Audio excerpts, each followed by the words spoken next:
चला CTET paper 1 आणि paper 2 साठी पण हिंदीचे काही महत्वाचे प्रश्न आपण पण डिस्कस करूया. ठीक आहे, 15 प्रश्न आहेत नेहमीप्रमाणे. ठीक आहे, बघा मराठीसाठी आणि पण हिंदीसाठी. ठीक आहे, दोन्ही तुमची पेपरची दोन्ही भाषांची पण तयारी इथे होती. क्लिअर आहे सगळं? ओके ठीक आहे. चला प्रश्न बघा, व्यवस्थित समजून घ्या प्रश्न. ठीक आहे, मराठीचाच प्रश्न आहे असाच तुम्ही समजून घ्या, लक्षात ठेवा. म्हणजे तुमची दोन्ही विषयांची सोबत राहील, नंतर मराठी आणि हिंदी असं वेगळं समजू नका.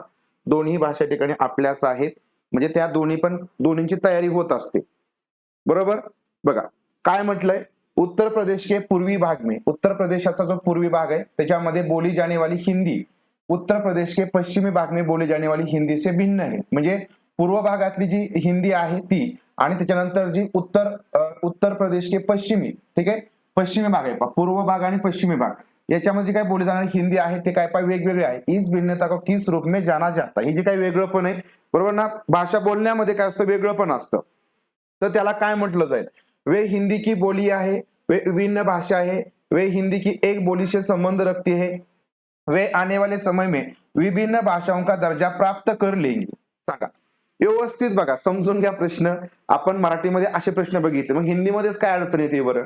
हिंदीमध्ये असं वेगळं समजू नका, म्हणून मी तुम्हाला बोललो हिंदी असेल, तुमची मराठी असेल, तुमची इंग्रजी असेल, अगदी उर्दू असेल, लँग्वेजेस आहे, भाषाच आहे, बरोबर. फक्त त्याचं लिपी वेगळी असेल, त्याचे थोडक्याचं प्रोनाउन्सिएशन वेगळं असेल, परंतु भाषा ही भाषा वेगळी एकच असते. सगळ्यात महत्वाचं त्याचं पेडागॉजी अध्यापनशास्त्र हे एकच असतं, त्यामुळे त्याच्यात वेगळं असं काही मानू नका. तर लक्षात घ्या की उत्तर प्रदेशच्या पूर्व भागामध्ये भाषा बोलली जाईल, म्हणजे हिंदीच भाषा बोलली जाते ना. लक्षात ठेवा, पूर्व भागामध्ये हिंदीच आहे, पश्चिमी भागामध्ये सुद्धा कोणती पण हिंदीच आहे, फक्त त्यांच्यामध्ये म्हणजे बोलणं आहे, बरोबर ना. जे बोलणं आहे ते कसं आहे पण वेगळं आहे. आपण मराठीमध्ये पण बघितलं होतं ना की जर समजा तुमची कोकण भागामध्ये भाषा जी बोलली जाते, किंवा तुमची दुसऱ्या भागामध्ये मराठवाड्यामध्ये एखादी जी भाषा बोलली जाईल, किंवा पुण्यामध्ये जी भाषा बोलली जाईल मराठीच आहे, परंतु त्याच्यामध्ये समजा बोलण्याचे प्रकार असतात, जे ट्यून्स असतात ते वेगळे असतात, बरोबर. ट्युनिंग वेगळं असतं, तर त्याला आपण काय म्हणतो, तर लक्षात ठेवा त्या बोलीय असतात. त्या काय असतात, बोलीय असतात. त्या हिंदीच्या बोलीय आहेत, बरोबर. प्रत्येक भाषेच्या वेगवेगळ्या प्रकारच्या बोली भाषा असतात, त्याचं प्रोनाउन्सिएशन हे वेगळं असतं. मराठी भाषेच्या भरपूर बोली आहेत, त्या वेगळ्या प्रकारे त्या भाषेमधले वेगवेगळे शब्द असतात आणि त्याच्यावर त्या बोल्यापा ठरत असतात. लक्षात ठेवा हिंदी की बोली आहे. ओके ठीक आहे. चला पहिलाच गणेश आपला असा झाला तर कसं व्हायचं. ठीक आहे, चला असो, चला टेन्शन घेऊ नका. निम्नलिखित में से कौन सी भाषा अधिगम के संबंध में सही नहीं है. ठीक है, कौन सी भाषा अधिगम के संबंध में पास सही नहीं है, म्हणजे या ठिकाणी पा बरोबर नाही, चुकीचं आहे. ठीक आहे, भाषेच्या शिक्षणासंदर्भात भाषा अधिगम लक्षात ठेवायचं, यालाच आपण भाषा शिक्षण, ठीक आहे, भाषा शिक्षण याच्या संदर्भात बरोबर नाही असं म्हटलंय. भाषा मुख्यतः अपने उद्देश्यपूर्ण प्रयोग के माध्यम से विकसित होती है. बघा पहिलं जे तुमचं विधान आहे की तुमची जी भाषा आहे, तुमचा एखादा उद्देश असेल म्हणजे तुम्हाला उद्देशपूर्ण वापर करणार भाषेचा, आणि त्याच्याच माध्यमातून ती भाषा विकसित होते. कोणती भाषा असेल, तुमची इंग्रजी असेल, तुमची हिंदी असेल, मराठी असेल, तर ही भाषा तुम्हाला कुठल्या तरी उद्देशासाठी वापरावी लागते. म्हणजे बघा भाषा आपण बोलण्यासाठी वापरू, भाषा समजा कुठं कम्युनिकेशन साठी वापरू, समाजामध्ये एकमेकांशी कम्युनिकेशन करायचे त्यासाठी भाषा वापरू, किंवा एखादा म्हणेल की मला इंग्रजी भाषा शिकायची तर मला कुठेतरी करिअर करायचंय, बरोबर ना. करिअरसाठी तुमचा तो उद्देश आहे करिअर करणं, आणि याच्यासाठी तुम्ही भाषा शिकणार, तर त्यासाठी त्याच्या माध्यमातून ही भाषा विकसित होईल. म्हणजे हे तुमचं कसं आहे पा करेक्ट आहे. पहिलं काय आलं पा करेक्ट आहे, बरोबर. हा बघा बरं विक्रम राठोड सर, माझी भाषा वेगळी, तुमची दोन्हींची भाषा वेगळी, बरोबर की नाही. म्हणजे बघा मला म्हणजे बऱ्यापैकी महाराष्ट्रामध्ये सगळ्यांच्या म्हणजे बऱ्यापैकी सगळ्यांचे फोन वगैरे येतात ना, त्यामुळे भाषांची मला ट्युनिंग सगळीकडे जवळजवळ माहिती. आता फक्त मी ते विचारत नाही इथली कुठली भाषा, पण ते समजतं लगेच. लातूरची वेगळी असेल, तुमच्या धुळेची वेगळी असेल, नागपूरची वेगळीच आहे, ठीक आहे, अगदी गडचिरोलीची सुद्धा वेगळीच भाषा आहे, ते बोली वेगळी. बघा आता पुढं, अधिगम में बातचीत, लिखना, आकार देना और आगे बढ़ना शामिल, बरोबर. की अधिगम म्हणजे शिक्षणामध्ये काय बोलणं आहे, लिहिणं आहे, त्याला डेव्हलप करणं आणि आपण त्याच्या पुढे जाणार, म्हणजे पुढे काय करणार, डेव्हलपमेंट करणार, म्हणजे हे सुद्धा काय अधिगम शिक्षणामध्ये करेक्ट आहे. नंतर अधिगम भाषा की आकृतियों और नियमों को सीखने के द्वारा होता है. म्हणजे अधिगम भाषा याच्यामध्ये तुम्हाला आकृती शिकावं लागतील, नियम शिकावं लागतील, याच्याद्वारे तुमचं अधिगम होईल का, याच्याद्वारे होईल का. ठीक आहे, त्याच्यामुळे हे काय लक्षात हे पाहिजे चुकीचं आहे. अधिगम भाषा की आकृतियों और नियमों को सीखने के द्वारा होता, जे तुमचं भाषेचं शिकणे तुम्ही आकृती शिकणार, लिपी शिकणार आणि नियम शिकणार, त्याच्यावर तुमचा अधिगम होईल का? म्हणजे तुम्ही ते नियम न शिकता तरी सुद्धा तुमचं या ठिकाणी भाषेचं शिक्षण हे होऊ शकतं, म्हणून हे चुकीचं येईल. ठीक है, बघा, भाषा का प्रयोग संज्ञानात्मक विकास में योगदान देता है और इसके लिए पूर्व पूर्व अपेक्षित भी है, इसके लिए पूर्व अपेक्षित भी है. ठीक आहे, पूर्व ज्ञान अपेक्षित आहे असं आपण म्हणूया की भाषेचा प्रयोग हा संज्ञानात्मक विकास, बरोबर ना. आपण काय म्हणतो, तुमचा जो काय कॉग्निटिव्ह डेव्हलपमेंट आहे तर याच्यामध्ये तुमची भाषेमुळे मदत होती, बरोबर ना, आपण शिकलोय. आणि याच्यासाठी या ठिकाणी याची अपेक्षा सुद्धा असते, म्हणजे तुमचा आधी भाषेचा उपयोग झाला पाहिजे, भाषेचा विकास झाला पाहिजे, त्याच्यानंतर तुमच्या या ठिकाणी संज्ञानात्मक विकास होईल. हे करेक्ट येईल. ऑप्शन क्रमांक या ठिकाणी 3 चुकीचा आहे. करेक्ट समजलं. चला प्रश्न पुढचा बघूया. चला आता प्रश्न सोपा आहे बघा. प्रश्न एकदम सोपा आहे, सांगायचं. निम्नलिखित में से किन भाषाओं को, कोणत्या भाषांना भारत सरकार द्वारा शास्त्रीय भाषा के रूप में मान्यता दी गई है. ठीक आहे, आता काय लक्षात ठेवायचं, शास्त्रीय भाषा म्हणजे काय तर लक्षात ठेवायचं, शास्त्रीय भाषा म्हणजे क्लासिकल लँग्वेज. कोणती? क्लासिकल लँग्वेज, किंवा यालाच आपल्या शुद्ध मराठीमध्ये अभिजात भाषा असं पा म्हटलं जातं. काय म्हणतात पा? अभिजात भाषा. मग यापैकी कोणत्या अभिजात भाषा आहेत? आत्ताच्या मला सांगायचंय की आता या घडीला, ठीक आहे, या घडीला आपल्या इंडियामध्ये किती शास्त्रीय भाषा आहेत, किती क्लासिकल लँग्वेज आहेत, किंवा किती अभिजात भाषा आहेत हे सांगा. आणि एकूण किती भाषा आहेत हे तुम्ही पा कमेंटमध्ये मला सांगा.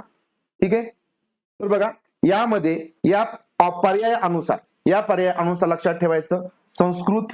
ठीक आहे, संस्कृत आपली काय आहे म्हणजे क्लासिकल लँग्वेज आहे, तमिळ आहे, तेलुगू आहे, कन्नड आहे, ठीक आहे, मल्याळम आहे आणि उडिया आहे, बरं का, उडिया आहे.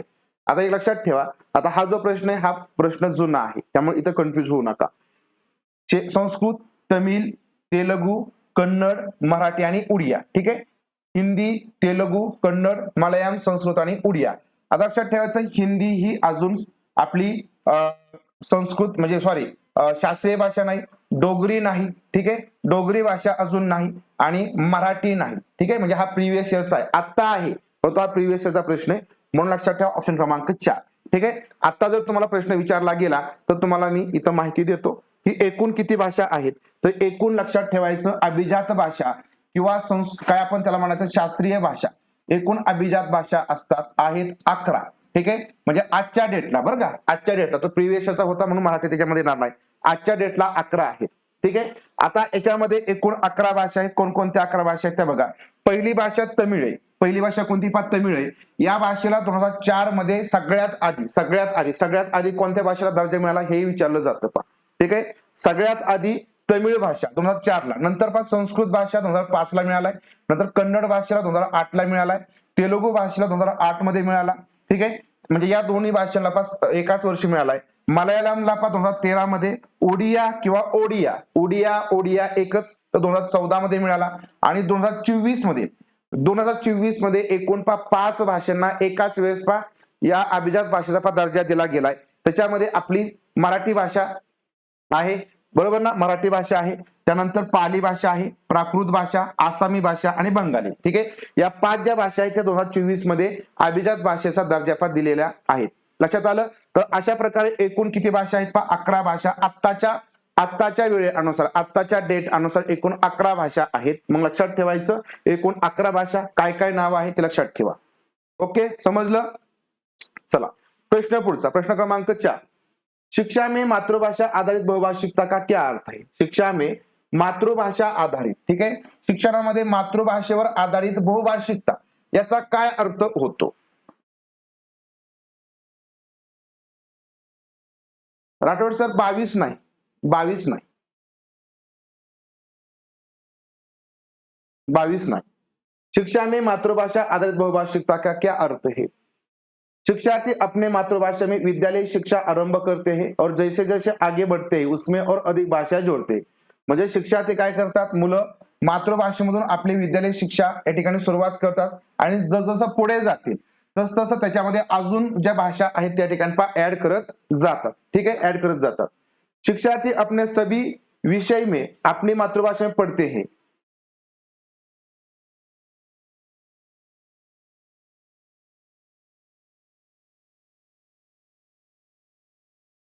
शिक्षार्थी अपनी सभी विषय अपनी मातृभाषा में पढ़ते हैं और आगे जाकर इंग्रजी माध्यम से पढ़ते हैं। विद्यार्थी मातृभाषा एक भाषा के रूप में सीखते हैं और विद्यालय में जैसे जैसे आगे बढ़ते हैं इंग्रजी माध्यम से अध्ययन करते हैं।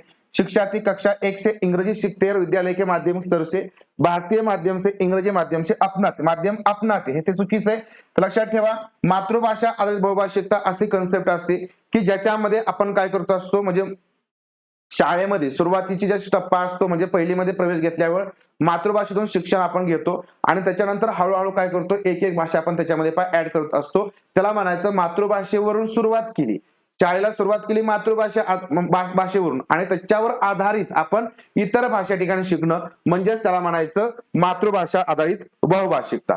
ठीक आहे, ऑप्शन क्रमांक 1 याचं करेक्ट उत्तर येईल। प्रश्न पुढचा बघा, विद्यालयी शिक्षा में बहुभाषावाद किस प्रकार से एक संसाधन है। विद्यालयी शिक्षा में बहुभाषावाद किस प्रकार से एक संसाधन है। बहुभाषावाद, आता बहुभाषावाद सांगायचे, जहां तक संभव हो अधिक से अधिक भाषाओं का शिक्षण, म्हणजे जास्तीत जास्त या ठिकाणी भाषांचं शिक्षण म्हणजे बहुभाषावाद का। मल्टी लँग्वेलिझम, ठीक आहे, मल्टी लँग्वेलिझम म्हणजे बहुभाषावाद। नंतर किंवा याला आपण पहा बहुभाषिकता असंही म्हणतो मराठीमध्ये, लक्षात ठेवायचं बहुभाषिकता। लचीली भाषा शिक्षण नीति को स्वीकृति, कक्षा में शिक्षार्थियों की भाषाओं का प्रयोग, कक्षा में शिक्षार्थियों की भाषाओं का प्रयोग, कक्षा में इसे शिक्षण की विधि के रूप में अपना। बहुभाषिकता म्हणजे काय, मराठीमध्ये पण आपण ह्या कन्सेप्ट बघितलेल्या आहेत।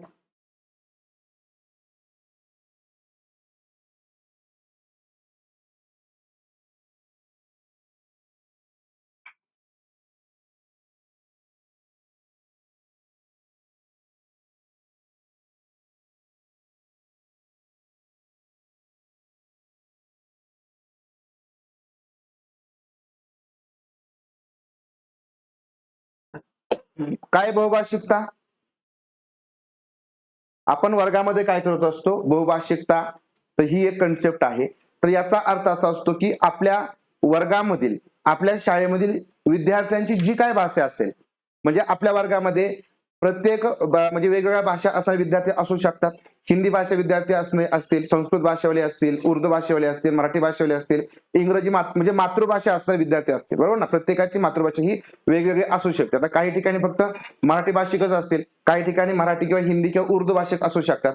आता मग बहुभाषिकता ही कन्सेप्ट अशी आहे की आपल्या वर्गामध्ये प्रत्येक विद्यार्थ्याची जी मातृभाषा वेगवेगळी असेल त्या भाषेचा, त्या मातृभाषेचा आपल्या अध्ययनामध्ये, बरोबर लक्षात आलं, की त्या विद्यार्थ्यांच्या भाषेचा, विद्यार्थ्यांच्या मातृभाषेचा अध्ययनामध्ये वापर करणं किंवा वर्गामध्ये वापर करणं यालाच म्हणायचं बहुभाषिकता। याला काय म्हणायचं, बहुभाषिकता।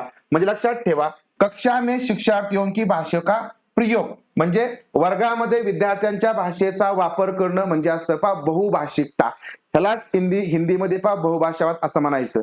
तुम्ही जर प्रश्न तुम्हाला आला की बहुभाषावाद म्हणजे एकापेक्षा 2 भाषा शिकणं किंवा 2+3 अशा भाषा शिकणं, तर हे नसतं। लक्षात ठेवा की बहुभाषावाद म्हणजे हा ते बरोबर आहे की आपण त्याच्यामध्ये सगळ्या भाषांचा उपयोग करतो, परंतु त्याचा अर्थ असा होतो की विद्यार्थ्यांच्या मातृभाषेचा वापर करणं, म्हणजे एकापेक्षा जास्त भाषा असतील तर तेवढ्या भाषांचा उपयोग होतो। आता मग याच्यामुळे काय होत असतं की विद्यार्थ्यांच्या मातृभाषेचा जर त्या ठिकाणी उपयोग झाला तर हिंदी भाषेमधील जे शब्द आहेत ते मराठी भाषिक विद्यार्थ्यांना समजतील, मराठीतले शब्द इतर मुलांना समजतील, उर्दू मधले शब्द समजतील आणि याच्यामुळे पहा प्रत्येक विद्यार्थ्याच्या मातृभाषेला एक प्रकारचा सन्मान दिला जातो। प्रत्येक विद्यार्थ्याला असं वाटतं की अरे सर माझी भाषा वापरतायत, माझी जी काही घरची भाषा आहे त्या लँग्वेज मधून बोलतायत किंवा त्या शब्दांचा वापर करतात, म्हणजे मुलांना चांगलं वाटतं। मुलांना असं वाटतं की शाळा म्हणजे आपलं काय पा घर आहे, म्हणजे मुलांना आपलं घर आणि आपली शाळा याच्यामधल्या वातावरणामध्ये असा कुठलाही फरक वाटत नाही आणि त्याच्यामुळे मुलं चांगल्या प्रकारचं अध्ययन करतात।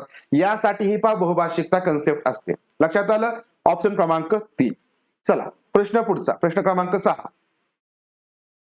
जब कोई बालिका नई भाषा सीखती है वह भाषा को बोलने व उसके प्रयोग के लिए कुछ समय लेती है। म्हणजे बघा ज्यावेळेस एखादी मुलगी असेल, एखादा मुलगा असेल, भाषा एखादी नवीन भाषा या ठिकाणी ते शिकतात, त्यावेळेस काय करतात, तर तर त्या भाषेमध्ये बोलणं किंवा त्याचा काय करणं, वापर करणं, बरोबर ना. ती भाषा या ठिकाणी बोलायची असेल किंवा ती आपल्याला समाजामध्ये कम्युनिकेशनसाठी वापरायची असेल तर त्याच्यासाठी वेळ याच्यामध्ये घेतला जातो. तर इस अवधि को किस रूप में जाना जाता है, म्हणजे लक्षात ठेवा, भाषा शिकलं आणि भाषा शिकल्यानंतर ती बोलणं किंवा त्याचा वापर करणं, तर याच्यामध्ये जो काय गॅप आहे याच्यामध्ये जास्त म्हणजे अंतर जे असणार आहे तर त्याला काय बोललं जाईल. ठीक आहे, अवलोकन अवधी, मौन अवधी, चुनौतीपूर्ण अवधी की बबलाना अवधी.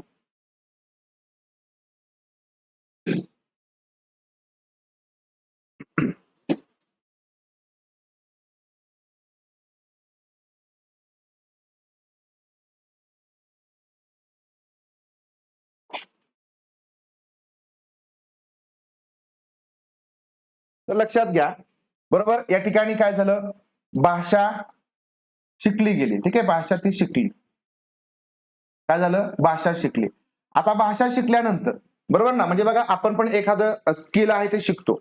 आता ते आपल्या प्रत्यक्षात काय करायचंय, आपल्या उपयोजनामध्ये आणायचंय, आपल्याला ते वापरायचे. म्हणजे भाषा शिकल्यानंतर तिचा आपल्याला काय करायचं आहे, वापर करायचा आहे. काय करायचंय, वापर करणे, बरोबर ना. वापर करणे असेल किंवा ती आपल्याला बोलायची असेल तर याच्यामध्ये जो काय काळ असतो, हा जो काय काळ असणार आहे, बरोबर ना, हा जो काय काळ असेल तर हा जो काळ असतो तो लक्षात घ्या की हा काळ तुमचा मौन सायलेंट पिरियड असतो. कोणता असतो, तर हा मौन असतो. ठीक आहे, किंवा यालाच आपण म्हणूया शांत काळ, किंवा लक्षात ठेवायचा हा असतो एक प्रकारचा सायलेंट पिरियड, बरोबर. म्हणजे तुम्ही बघा ना, याच्यामध्ये आपण त्याचा वापर कुठल्या प्रकारे करत नाही, बरोबर ना. म्हणजे काय करतो आपण, भाषा एकदा शिकलं, भाषा आपलं त्याचं शिक्षण झालं आणि त्याच्यानंतर आपल्याला ती वापरायची. मग वापरण्यामध्ये मग तुम्ही त्याचं कम्युनिकेशन असेल किंवा समजा तुम्हाला ती कुठेतरी बोलायची असेल, म्हणजे इंग्रजी भाषा तुम्ही शिकला, इंग्रजी भाषा आपण शिकलो, लगेच आपण ती कंटिन्यू बोलत नाही किंवा ते शिकल्यानंतर लगेचच मग त्याचा वापर होईलच असं नाही. तर थोडासा आपला कालावधी त्याच्यामध्ये जात असतो आणि नंतर मग ती भाषा आपण बोलायला लागतो, ती आपण भाषा वापरायला लागतो. आणि मग याच्यामध्ये जो काय काळ असतो, या दोघांमध्ये जो काय काळ असतो त्यालाच या ठिकाणी मौन अवधी असं बोललं जातं. लक्षात ठेवा, चुनौतीपूर्ण अवधी तुमचा कुठे असतो, तर चुनौतीपूर्ण अवधी हा तुमचा जी काही बाल्यावस्था असते, बाल्यावस्थेमध्ये जो काही भाषेचा विकास असतो त्याच्यामध्ये तो चुनौतीपूर्ण अवधी असतो. म्हणजे काय, त्याच्यामध्ये एक सेन्सिटिव्ह पिरियड असतो की त्या पिरियडमध्ये, म्हणजे समजा आपण काय म्हणू की जो काही पहिली पर्यंतचा जो काय काळ असतो, म्हणजे शाळापूर्व जी काही अवस्था असते त्याच्यामध्ये मुलांच्या भाषेचा विकास चांगल्या प्रकारे होतो, बरोबर. मग त्याच्यामध्ये मुलांना जितकं चांगलं वातावरण आपण भाषेला देऊ तेवढा मुलांचा भाषेचा विकास चांगल्या प्रकारे होतो आणि त्यामुळे तसं वातावरण देणं गरजेचं आहे. आणि जर नाही दिलं तर मुलांचा भाषेचा विकास तेवढा झपाट्याने होत नाही किंवा चांगला होत नाही. आणि तोच मग जर त्या काळामध्ये जर भाषेचा विकास झाला नाही तर तो आयुष्यामध्ये तेवढा विकास कधीच होऊ शकत नाही. त्यामुळे त्याला आपण चुनौतीपूर्ण अवधी म्हणतो. लक्षात ठेवायचं, बाल्यावस्था, बरोबर. आणि त्याच्यानंतर बघा हा बबलाना कधी असतं, या ठिकाणी ज्यावेळेस भाषेचा विकास होतो 0 ते 2 वर्षापर्यंत, त्याच्यामध्ये बबलाना विधी असते. लक्षात आलं. आणि अवलोकन विधी काय, की ज्यावेळेस आपण ऑब्झर्वेशन करतो, ऑब्झर्वेशन तुम्ही ज्यावेळेस भाषा शिकता, ज्यावेळेस तुमचं भाषेचं या ठिकाणी काय होईल, लर्निंग चालू असेल त्याच वेळेस तुमचं ऑब्झर्वेशन होणार आहे. लक्षात आलं. म्हणून हा जो पिरियड आहे तो तुमचा मौन विधी असेल. ओके, समजलं. चला प्रश्न पुढचा बघा. एक अध्यापक र्ग और भ से अंत होने वाले शब्दों जैसे विसर्ग और विदर्भ. आता बघा र्ग आणि भ, तर याने शेवट होणार जे शब्द, जसा विसर्ग शब्द आहे, बरोबर. कुठला शब्द आहे, विसर्ग. आणि दुसरा शब्द कोणता आहे, विदर्भ. बघा विसर्ग आणि विदर्भ, तर आधी का उच्चारण करवाते, म्हणजे शेवटी काय बघा ग आहे आणि भ आहे. शब्दों के इन जोड़ों को किस रूप में जाना जाता है. आता ही जी काय जोडी आहे, ही जोडी आहे, तर ही जोडी नेमके काय म्हणून ओळखली जाते. तुलनात्मक जोडे, तुलना केली जाते त्याच्यामध्ये. विपरीतात्मक म्हणजे विरुद्धार्थी आहेत का, तुलनीय जोडी की विषम जोडी.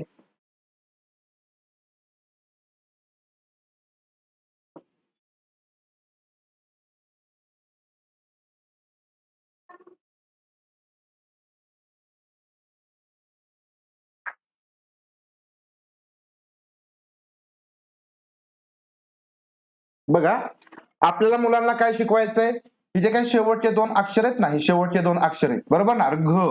र्घ आणि ऋभ, बरोबर. अजून आपण म्हणू समजा याच्यामध्ये काय येईल, क येईल, ऋक येईल, ठीक आहे, ऋब येईल, ठीक आहे. नंतर काय येईल याच्यामध्ये, अर्ख येईल. आता हे आपण जोडीने शिकवतो ना, की मुलांना मग ते काय समजेल की याचा उच्चार क, याचा उच्चार भ आहे. तर हे लक्षात ठेवायचं, हे विषम जोडे. हे काय पहा, विषम जोडे आहेत, हे विषम आहेत ना, म्हणजे हे जोड लक्षात ठेवा. हे काय पहा विषम जोडीत ना, म्हणजे ह्यांचे उच्चार कसे आहेत पहा, हे एकमेकांच्या विरुद्ध आहेत किंवा ठिकाणी वेगवेगळे आहेत. हे तुलनात्मक, याच्यामध्ये तुलना करतोय का नाही हे चुकीच बघा, वेगवेगळे बरोबर ना. विपरीतात्मक विरोधार्थी शब्द आहेत का, तर नाही. तुलनीय जोडे आहेत का, तुलनीय म्हणजे तुलनात्मक तुलनीय ते एकच. तर हे काय आहेत पहा विषम जोडे. कसे आहेत पहा विषम जोडे आहेत. लक्षात आलं, कशात विषम जोडे. हा जर या ठिकाणी सुरुवातीला असतं वी वी तर तुमचे म्हणजे सारखे जोडे असतात. लक्षात आलं, हे विषम जोडे येतील. विषम. प्रश्न वेगळा आहे ना, नाही वेगळा प्रश्न आहे बघा. चला प्रश्न पुढचा बघू.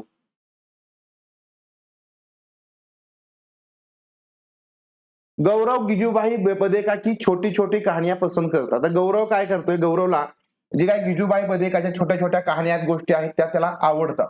और जब भी उसे समय मिलता है वो इन कहानियों को पढ़ता है. इस प्रकार के पठन को क्या कहा जाता है. आता या प्रकारचे पठन आहे, पठन म्हणजे काय पहा वाचन. वाचनला काय बोललं जातं, वाचनाला काय बोललं जातं पहा.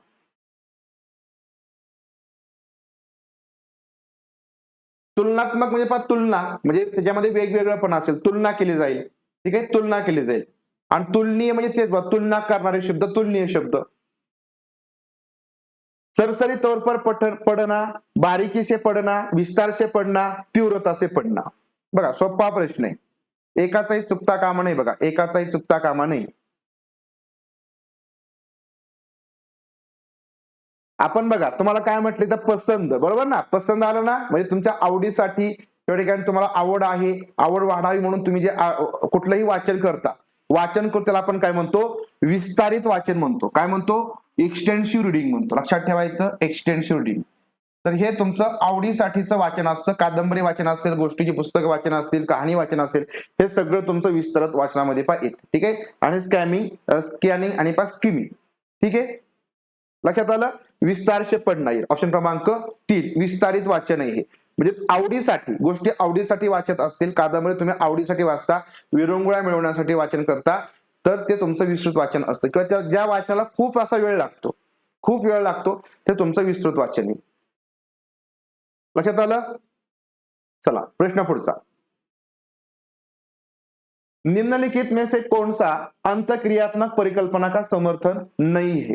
बघा अंतक्रियात्मक परिकल्पना, अंतक्रियात्मक म्हणजे ठिकाणी पहा इंटरॅक्शन, बरोबर ना, इंटरॅक्शन. तर जी काय हायपोथेसिस आहे याचं समर्थन करत नाही, समर्थन नाही करता. ठीक आहे, अंतक्रियात्मक म्हणजे इंटरॅक्शन, बरोबर ना. बघा चयनित विषय पर समूह परियोजना कार्य. आता बघा तुम्ही चयनित एखादा विषय निवडला आणि त्याच्यावरती तुम्ही काय प्रोजेक्ट वर्क दिला. परियोजना कार्य म्हणजे काय, आपला प्रोजेक्ट वर्क, बरोबर ना.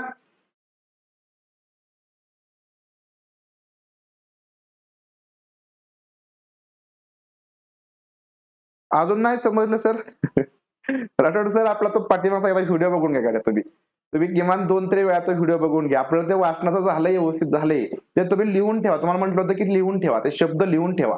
ठीक आहे, स्किमिंग काय आहे, स्कॅनिंग काय आहे, बरोबर. त्यानंतर हिंदीमध्ये ते शब्द तुमचे सरसरी तौर पर असेल किंवा फास्ट वाचन असेल, तीव्र वाचन असेल, तीव्र म्हणजे इंटेन्सिव्ह रिडिंग असतं, ते तुम्ही लिहून ठेवा. ठीक आहे. बघा आपण जे प्रकल्प कार्य करतो, बरोबर ना, कोणतं प्रकल्प कार्य, प्रकल्प कार्यामध्ये तुमची आंतरक्रिया होणार आहे, बरोबर. याच्या माध्यमातून तुमचं आंतरक्रिया होईल. शिक्षार्थियों को विनिमय के अवसर म्हणजे बातचीत प्रदान करणं, म्हणजे एकमेकांना विद्यार्थ्यांना बोलण्यासाठीची संधी उपलब्ध करून द्यायची, चर्चेसाठी संधी उपलब्ध करून द्यायची. याच्या माध्यमातून आंतरक्रिया होणार आहे. होईल की नाही आंतरक्रिया, तर नक्कीच आहे. नंतर बघा समूह कार्य असेल, जोडीमध्ये काम असेल, समूची कक्षा मी एक साथ कार्य. समूची कक्षा म्हणजे सगळा वर्ग, समूचीचा अर्थ लक्षात ठेवायचा संपूर्ण.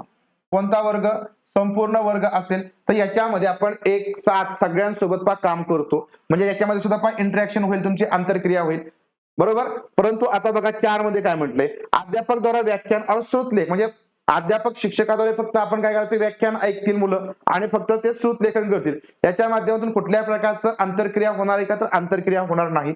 म्हणून तुमचं ऑप्शन क्रमांक 4 हे उत्तर येईल, बरोबर. चला पुढचा प्रश्न बघू आपण. नाही म्हणून लक्षात ठेवा, ती कन्सेप्ट तुमची एकदा क्लिअर करून घ्या. पहा वाक्यांचे म्हणजे वाचनाचे प्रकार आहेत ना, ते आपला तो सेशन झालाय, मराठी मधला सेशन आहे, परंतु हिंदीसाठी सुद्धा तोच आहे. लक्षात ठेवा, काही त्याच्यामध्ये अडचण नाही, तो बघून घ्या. निम्नलिखित में से कौन सा शिक्षार्थियों में पठन विकसित करने का उद्देश्य नहीं है? आता या ठिकाणी वाचन, ठीक आहे, काय वाचन विकसित करण्यासाठीचा उद्देश नाही, उद्देश नाही असं म्हटलंय. पहिला काय बघा, पाठ्य सामग्री को पढ़ते हुए उसमें से निष्कर्ष ढूंढना. बरोबर आहे. ज्यावेळेस आपण कंटेंट रीडिंग करतो त्यावेळेस त्याच्यामधून काय करणं, पण निष्कर्ष शोधणं. तर हे या ठिकाणी वाचनाचा उद्देश, निष्कर्ष काढतो आपण वाचन करत असताना त्याच्यामधून निष्कर्ष काढणं हे वाचनाचा उद्देश असतो. नंतर पाठ्य सामग्री को अपने पूर्व अनुभवों से जोडना. बरोबर आहे. तुमची जी काय पाठ्य सामग्री असेल, वाचन सामग्री असेल, तर ती वाचन करत असताना तुम्हाला जी काही प्रिव्हियस नॉलेज असेल ते त्याच्यासोबत काय करायचं, कनेक्ट करायचं. म्हणजे या ठिकाणी पूर्वानुभवांशी जोडणं हे सुद्धा या ठिकाणी काय करेक्ट आहे. नंतर बघा 3 मध्ये काय म्हटलंय, शब्द और शब्द समूह का अर्थ समजना. करेक्ट आहे. शब्द असतील, जे शब्द समूह असेल त्यांचे काय करायचे, अर्थ समजून घ्यायचे. अर्थ काय करायचे, समजून घ्यायचं. हे सुद्धा काय करेक्ट आहे. वाचनाचा हा काय उद्देश आहे. आपल्याला नाही विचारलं मग राहिला तुमचा ऑप्शन क्रमांक 4, हे तुमचं उत्तर येईल. बघा, अध्यापक द्वारा जोर से बोलकर पढ़ने के बाद उसे दोहराना म्हणजे रिपीट करणं, हा काय उद्देश आहे का, नाही. तर अध्यापक द्वारा जोर से बोलकर पढ़ने के बाद उसे दोहराना म्हणजे पाठीमागे म्हणणं, हा वाचनाचा उद्देश नसतो. करेक्ट आहे. समजलं. ऑप्शन क्रमांक 4 आपलं उद्देश नाही वाचनाचा. प्रश्न क्रमांक 11.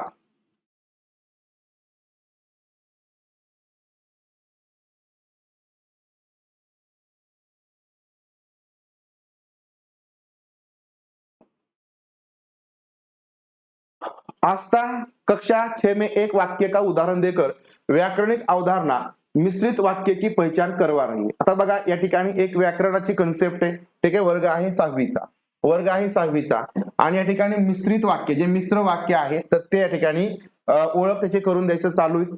नंतर व अपने विद्यार्थियों को बहुत से वाक्य देकर अभ्यास करवा रही है. या ठिकाणी काय केलं, आधी मिश्र वाक्याची कन्सेप्ट समजून सांगितली आणि त्याच्यानंतर भरपूर साधे असे वाक्य दिले और बाद में सरल वाक्य से मिश्रित वाक्य बनाने का काम देते. म्हणजे नंतर काय केलं, जे सरळ वाक्य, बरोबर ना, सरळ वाक्य याच्याकडून पण मिश्रित वाक्य या ठिकाणी बनवण्याचं काय दिलं, काम दिलं, म्हणजे अभ्यास दिला. इस युक्ति को क्या कहा जाता है. तर ही जी काय युक्ती आहे याला काय बोललं जातं. हा, टप सगळंच आलं पाहिजे ना, टप पण पाहिजे, सोपे पण पाहिजे, बरोबर ना, सगळंच पाहिजे. लक्षात घ्या. तर आपण आपली तयारी चांगली होईल. अन्यथा मग कुठंच जर अडचण नाही आली तर मग परीक्षेमध्ये नक्कीच अडचण येऊ शकते. त्यामुळं असंही आहे, त्या सगळ्या गोष्टी आपल्याला मिक्स मध्ये पाहिजे. ठीक आहे. बघा, सरळ वाक्यामधून मिश्रित वाक्य बनवा अशा प्रकारचं काम दिलं होतं. ही युक्ती काय आहे, शिक्षाशास्त्रीय व्याकरण आहे, अध्ययन संलग्नता विमर्श आहे, गहन अभ्यास द्वारा व्याकरणाची प्रस्तुतीकरण अभ्यास परिणाम.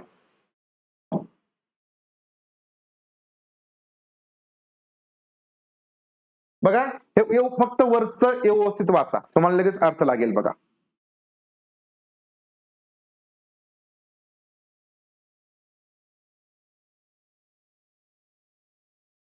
व्यवस्थित वरचं वाचलं की नाही, परत एकदा आपण रीड करूया. ठीक आहे. बघा की एक वाक्य का उदाहरण, एक उदाहरण दिलं आणि त्याच्यानंतर अवधारणा जी काय व्याकरणिक अवधारणा मिश्रित वाक्याची त्याची या ठिकाणी ओळख करून देते त्या उदाहरणाच्या माध्यमातून.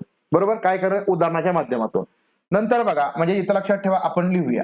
ठीक आहे. उदाहरण दिलं. ठीक आहे. त्यानंतर बघा पुढची स्टेप काय आहे, व अपने विद्यार्थियों को बहुत से वाक्य देकर अभ्यास करवा रही. म्हणजे या ठिकाणी काय केला, आपण म्हणूया अभ्यास किंवा त्याचा काय केला, सराव केला. ठीक आहे. काय केला, सराव. नंतर बघा, और बाद में सरल वाक्याशी मिश्रित वाक्य बनने का काम देते.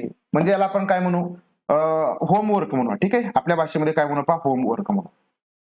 बरोबर. तर मग सांगा आता या ठिकाणी काय याला बोललं जाईल. बघा, स्टेप बाय स्टेप समजून घ्या. तर मग सगळ्यात महत्वाचं उदाहरण आपण देतो, म्हणजे लक्षात ठेवा इथं प्रस्तुतीकरण येईल. बरोबर ना, प्रस्तुतीकरण किंवा या ठिकाणी याला आपण काय म्हणणार, प्रेझेंटेशन. काय म्हणणार, प्रेझेंटेशन केलं. बरोबर ना, म्हणजे उदाहरण दिलं आणि उदाहरणाच्या माध्यमातून आपण जे मिश्रित वाक्याची जी संकल्पना आहे ती प्रेझेंट केली मुलांच्या समोर, मुलांना ते आपण प्रस्तावना थोडक्यात केली किंवा ही प्रेझेंटेशन दिलं. मग लक्षात ठेवा, मग याच्यामध्ये काय येईल बघा, पहिलं तुमचं प्रस्तुतीकरण येणार आहे. बरोबर. हा शिक्षाशास्त्रीय व्याकरणाचा भाग आहे का, नाही. अध्ययन संलग्नता विमर्श आहे का, म्हणजे अध्ययन नंतर त्याच्याशी आपण ते जोडलं आणि विमर्श. विमर्श म्हणजे लक्षात घ्या की चर्चा करणं, विमर्श म्हणजे चर्चा करणं. याच्या इथं कुठं तुम्हाला चर्चा केलेली आहे का, तर नाही. गहन अभ्यास द्वारा म्हणजे शेवटी तुमची चर्चा पाहिजे. गहन अभ्यास द्वारा व्याकरण म्हणजे एकदम डीप मध्ये अभ्यास नंतर व्याकरण शिकवलं जातंय का, तर नाही. तर बघा, आधी तुम्हाला इथं व्याकरणाचं उदाहरण म्हणजे प्रस्तुतीकरण होते, नंतर इथं बघा अभ्यास या ठिकाणी ती करून घेते, म्हणजे सराव करून घेते. बरोबर. त्याच्यानंतर या ठिकाणी परिणाम म्हणजे काय, शेवटी तुम्हाला काम दिलं जाते. म्हणजे तुमचं बघा, तुम्ही उदाहरण दिलं मुलांनी उदाहरण ते सराव केला, म्हणजे त्याच्यातून सराव केल्यानंतर मुलांना समजलं आणि त्याच्यानंतर अजून काम दिलं. म्हणजे लक्षात ठेवा, जे काय शिकवलं ते मुलांना समजलं म्हणूनच आपण त्यांना काम दिलं. म्हणजे हा या ठिकाणी तुमचा रिझल्ट आला की मुलं आता काय करतील, या सरळ वाक्यामधून मिश्र वाक्य या ठिकाणी बनवतील. लक्षात आलं. म्हणजे शेवटी त्याचं जे काय फलित आहे, जो आउटकम आहे तो येतो, म्हणजे हा झाला परिणाम. लक्षात आलं. बघा, वेगळा आहे कन्सेप्ट, वेगळी मराठीमध्ये पण विचारले जाऊ शकते. लक्षात ठेवा, प्रस्तुतीकरण करणं म्हणजे उदाहरण दिलं, प्रस्तुतीकरण, अभ्यास सराव केला आणि शेवटी तुम्हाला परिणाम दिला म्हणजे काम दिलं. ओके, चला प्रश्न पुढचा बघा. अशा बघा वेगवेगळ्या कन्सेप्ट शिकायला मिळाल्या पाहिजे. वेगवेगळ्या कन्सेप्ट कसे असू द्या त्या शिकायला मिळाल्या पाहिजे, हे महत्वाचे. उगाच सारखे तेच प्रश्न आणि मजा येत नाही बघा. एक अध्यापक को एक पैम्पलेट मिला जो नगर पालिका द्वारा मानसून के दौरान रक्षात्मक उपाय अपनाने के बारे में था. आता बघा, एका शिक्षकाला एक पॅम्पलेट मिळालं, बरोबर ना, एक पॅम्पलेट असतं ते मिळालं. तर ते नगरपालिकेकडून मान्सून म्हणजे जो काय पावसाळा आहे त्याच्यामध्ये रक्षात्मक म्हणजे आपली रक्षा करण्यासाठी किंवा कशा प्रकारे आपण उपाययोजना करावी त्याच्या संदर्भात ते पॅम्पलेट होतं. उसने अपनी कक्षा में विभिन्न कार्यों द्वारा पठन म्हणजे वाचन और शब्दावली सिखाने के लिए इस पैम्पलेट का प्रयोग किया. वेगवेगळ्या ज्या काही ऍक्टिव्हिटी आहेत त्या ऍक्टिव्हिटीमध्ये या पॅम्पलेटचा उपयोग त्या शिक्षकाने केला, ज्याच्या माध्यमातून ते त्याचं वाचन होईल आणि शब्दावली या ठिकाणी त्याच्या माध्यमातून शिकतील. कारण पॅम्पलेटमध्ये आपल्याला माहिती की बाबा पावसाळ्यामध्ये कशा प्रकारे स्वतःची काय काळजी घ्यायची यासाठी वेगवेगळ्या प्रकारे त्याच्यामध्ये लिहिलेलं असतं, उपाययोजना कोणती करायची वगैरे ती, बरोबर. मग आता इथं एवढंच विचारलंय की जी पॅम्पलेट आहे तर त्या पॅम्पलेटला काय बोललं जाईल, एवढंच विचारलंय. त्या पॅम्पलेटला काय बोललं जाईल एवढंच फक्त विचारलंय.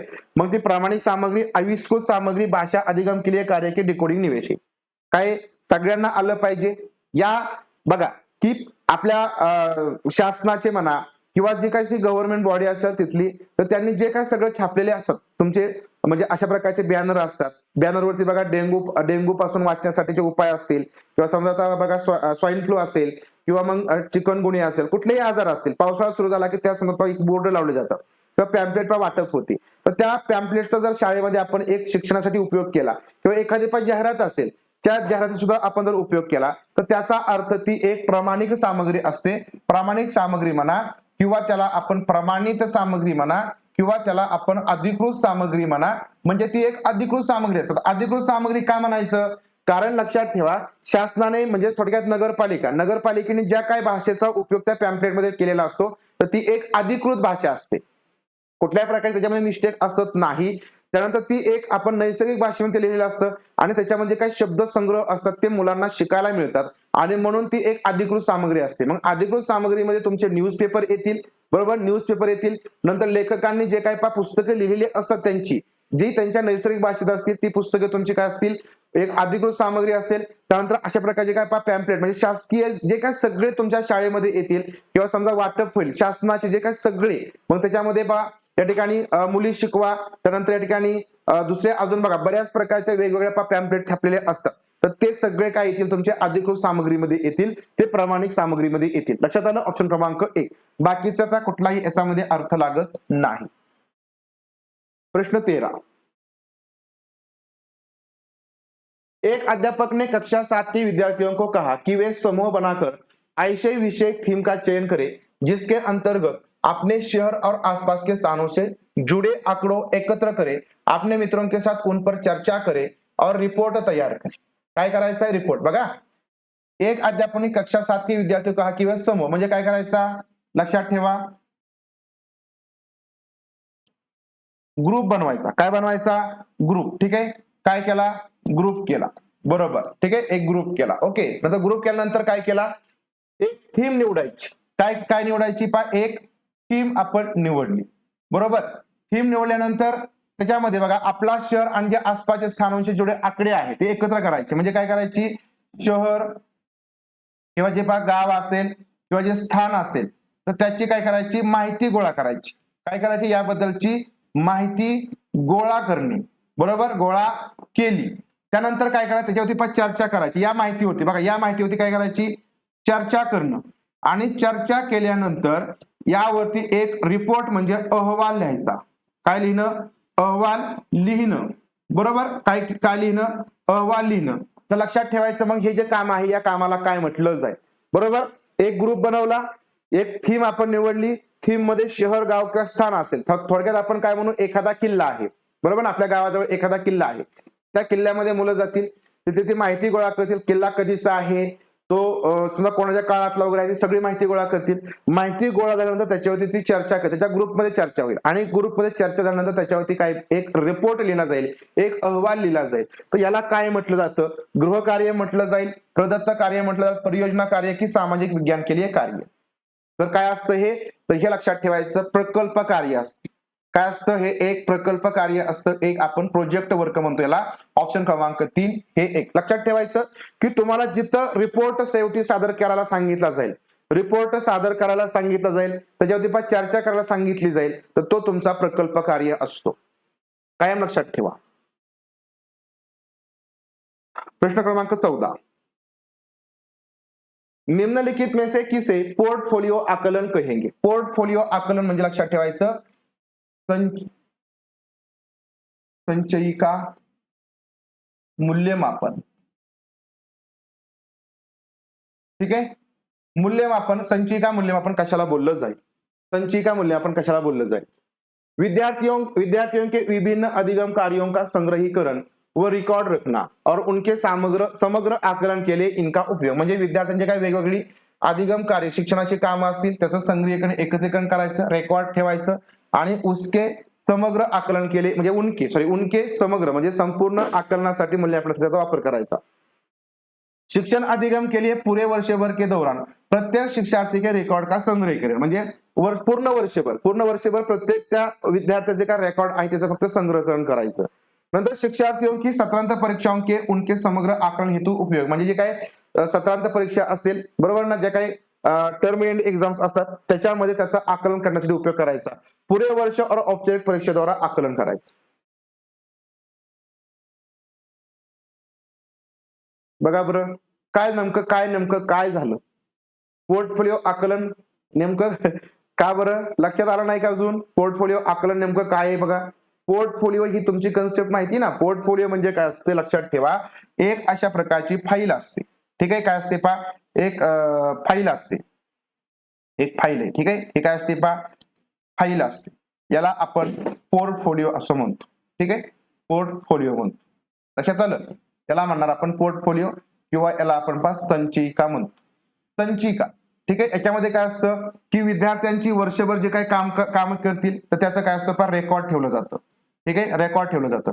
आणि हे जे रेकॉर्ड असते या रेकॉर्डचा उपयोग कशासाठी होतो, तर विद्यार्थ्यांची प्रगती या ठिकाणी नेमकी कशी होती, शाळा भरल्यापासून ते या ठिकाणी ते वर्ष संपेपर्यंत विद्यार्थ्यांची प्रगती कशी झाली, तर हे आपल्याला शिक्षकांनाही बघता येतं, शिक्षकांना त्याचं मूल्यांकन करता येईल, विद्यार्थ्याला पण स्वतःचं मूल्यांकन करता येईल. कारण समजा आपण याच्यामध्ये लिहिण्याचं काय मटेरियल असेल तर त्याचं हस्ताक्षर पहिल्या एका महिन्यामध्ये कसं होतं, दुसऱ्या महिन्यामध्ये कसं वाढत गेलं, कारण आपण ते लिहिण्यासंदर्भात असेल, तुमचं ऑडिओ असेल ते रेकॉर्डिंग करून ठेवणार, बाकीचे सगळे जे कामकाज असतील ते तुम्ही त्याच्यामध्ये रेकॉर्ड म्हणजे ते फाईल लावून ठेवणार आणि त्याचा उपयोग आपल्याला वर्षभर त्याचं मूल्यांकन करण्यासाठी होत असतो. म्हणून लक्षात ठेवा की शिक्षार्थ्यांचं अशा प्रकारचं जे काही अधिगम कार्य आहे त्याचं संग्रहीकरण करणं, रेकॉर्ड ठेवणं आणि त्याच्यामध्ये समग्र आकलन लक्षात ठेवायचं हॉलिस्टिक. ठीक आहे, हॉलिस्टिक म्हणजे तुम्हाला सगळं जे समग्र मूल्यमापन आहे, समग्र मूल्यमापन करण्यासाठी या संचिकेचा उपयोग होत असतो. यालाच म्हणायचं पोर्टफोलिओ. लक्षात ठेवा, मराठीमध्ये समजून घ्या, हे सोपं आहे. समग्र आकलन म्हणजे लक्षात ठेवायचं समग्र मूल्यमापन.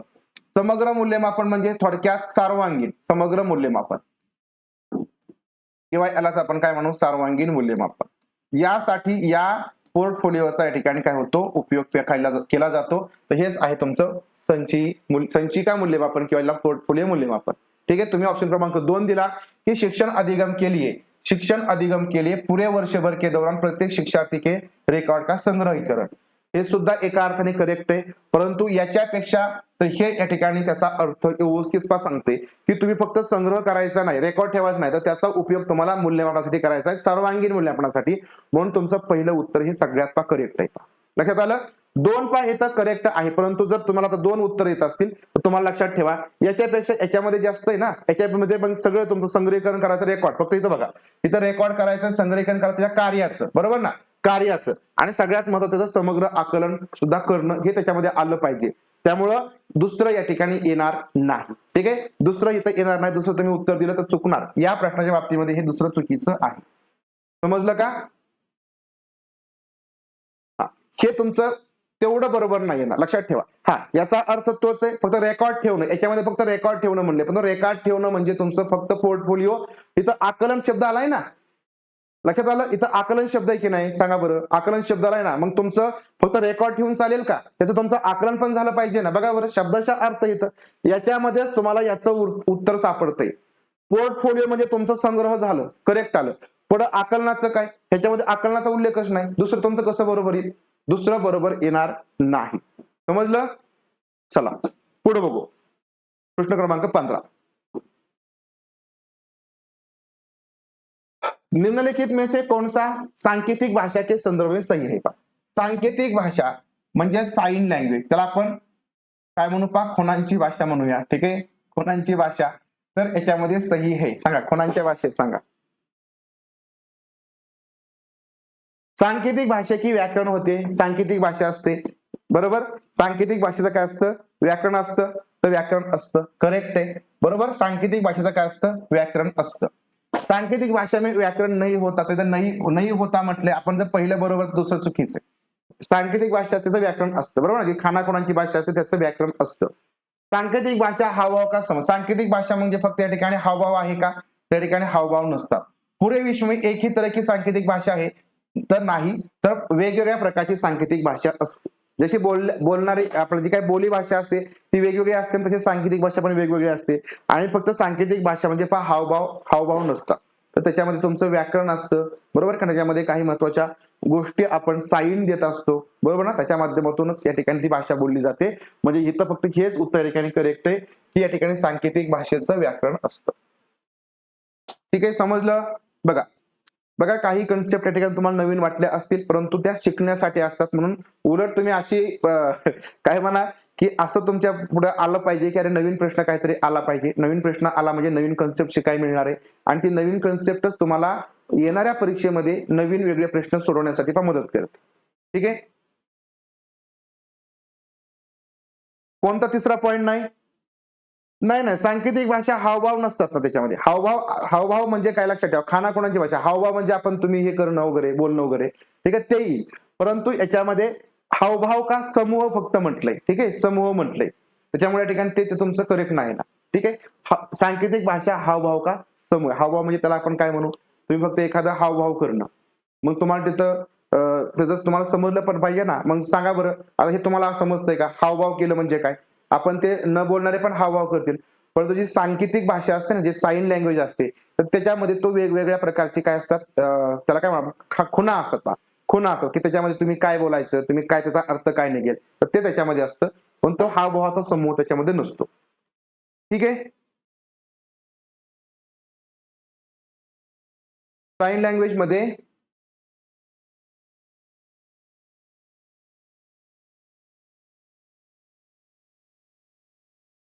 प्रदत्त म्हणजे पा दिलेलं काम देणं पा. वाचन संबंधी राठोड सर, आपण वाचन संबंधी का डबल घ्यायचं सांगा बरं? हिंदीमध्ये बट ठीक आहे, आपण घेऊया, त्याच्यामध्ये काय अडचण नाही, घेऊया आपण हिंदीमध्ये पण घेऊया. तेच आहे हिंदीमध्ये, काय वेगळं सांगावं, काय वेगळं मी सांगणार त्याच्यामध्ये? फक्त शब्दांचा त्याच्यामध्ये अर्थ. तुम्ही शब्द एकदा लिहून घेतली की नाही तर तुमचं सगळं पाठ क्लिअर होऊन जाईल. प्रदत्त कार्य म्हणजे पाठ दिलेलं कार्य ठरवून देतो पा. हा, खानाखुणाची भाषा, साइन लँग्वेज. 2 आणि 3 काय करायचं, परत घ्यायचंय का?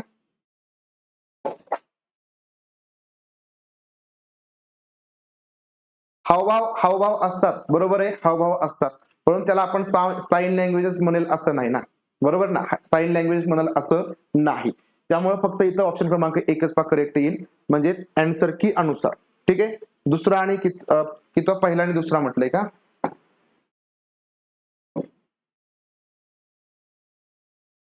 दुसऱ्यामध्ये काय म्हटलंय बघा, निम्नलिखित में से कौन सा भाषा अधिगम्य संबंध में सही नहीं. तर याच्यामध्ये बघा, तर भाषा मुख्यतः अपने उद्देश्यपूर्ण प्रयोग के माध्यम से विकसित होती है, करेक्ट है. अधिगम्य बातचीत, लिखना, आकार देना, आगे बढ़ाना शामिल है, याच्यामध्ये शिक्षणामध्ये समाविष्ट असतं. भाषा के प्रयोग संज्ञानात्मक विकास में योगदान देत आहे, संज्ञानात्मक म्हणजे कॉग्निटिव्ह डेव्हलपमेंटसाठी मदत करते, आणि इसके लिए पूर्व अपेक्षित भी म्हणजे त्या ठिकाणी ते तुम्हाला आधी येणं गरजेचं असतं. परंतु तिसरी, अधिगम भाषा की आकृती और नियमों को शिकणे द्वारा होती है, हे पाच चुकीचं आहे, बरोबर. त्यानंतर बघा, निम्नलिखित में से किन भाषाओं को भारत सरकार द्वारा शास्त्रीय भाषा का दर्जा दिला? तर याच्यामध्ये संस्कृत, तमिळ, तेलुगू, कन्नड, मल्याळम आणि उडिया. ठीक आहे. आणि लक्षात ठेवा जर तुम्ही नवीन असाल आणि जर मराठीला दिलाय तर लक्षात ठेवा PYQ आहे, त्यामुळे मराठीला याच्यामध्ये म्हणजे या PYQ अनुसार नाही दिला. लक्षात ठेवा PYQ म्हणजे हा पाठीमागचा प्रश्न आहे. जर नवीन विचारला गेला तर त्याच्यामध्ये मराठी असेल तर तुम्ही मग त्याचं मात्र उत्तर द्यायचंय. लक्षात आलं? ठीक आहे. म्हणजे आता मराठीला दर्जा आहे आणि तुम्ही या भाषा इथं बघू शकता. हा 24 ला दिलाय. ठीक आहे. 24 ला दर्जा दिलाय. हे जे क्वेश्चन आहे ते 22-23 चे आहे. ठीक आहे. 22-23 चे आहे. तर या सगळ्या भाषा आहेत आपल्या अभिजात भाषेच्या. ठीक आहे.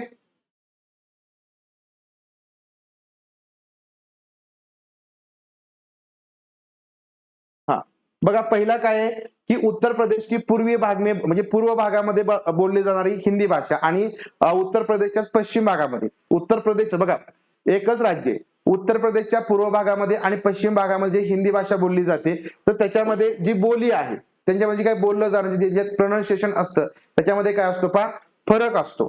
तर मग हा जो फरक आहे ही जी काय भिन्नता आहे त्याला नेमकं काय म्हटलं जातं? ठीक आहे. तर त्याला हिंदीच्या बोलिया असं बोललं जातं. लक्षात आलं?